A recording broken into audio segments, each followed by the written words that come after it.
have two groups. One is the youngest group, the one that is school age, that usually represents 1/3 of the Mexican population in the city that are in school now, that need, hopefully, as yesterday Martin said, they're going to have bilingual education in the schools, and they're going to have access to pre-K. Yesterday, all the children will be access to pre-K in their native language. So we have that one thing of the population that we need to focus on. And then we have other population that is also very important, that is what I call the young adults. And that is a population that also needs tremendous amount of education. The policies that will help the youngest ones are not going to help the young adults, because these young adults have to gain the skills, have to be taught so they can move to more profitable sectors in the labor market. What we have in New York City is a totally bilingual labor market, where we have a lot of immigrant population in the lowest skill, low pay occupations, and it's only education that can switch them from one labor market to another. And most of the policies that we have in place are focused in teaching language and skills to the youngest population. There is very little language training in high schools in New York City. In fact, a lot of the Mexicans that arrive from Mexico, when they finish middle school and try to apply to the high schools in the city, what happens is that they are sent to what they call here in the city the auxiliary programs.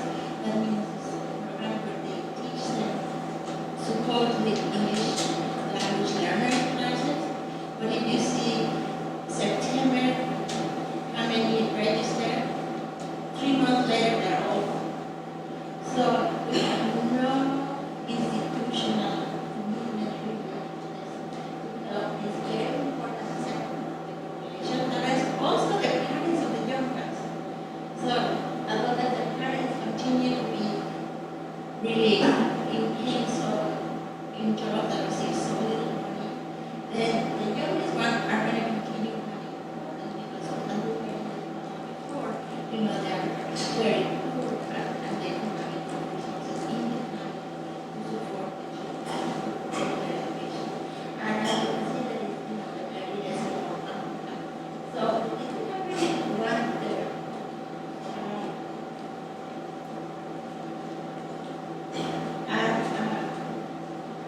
and the other very interesting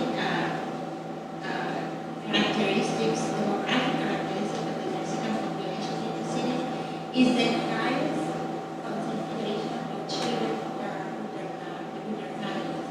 So versus the Dominicans and the Puerto Rican have much higher concentration of female schools. What we have here is that there are the mother and the father with their children were living in the household together, and sometimes there are other adults there, but another person that lives in the apartment, or as we say in Mexico, paisanos, somebody from their town. So that's what we have. So you see that there are children, families with the children, and also other adults present, usually there is, like paisanos with the town.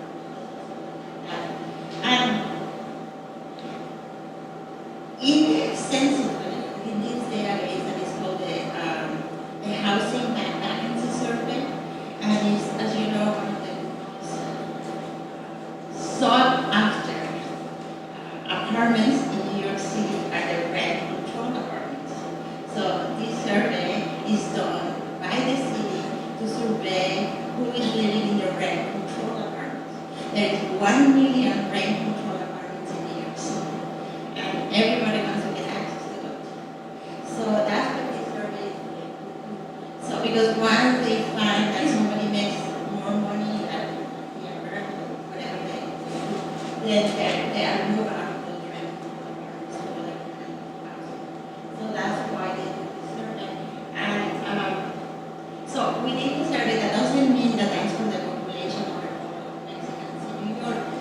is that 90%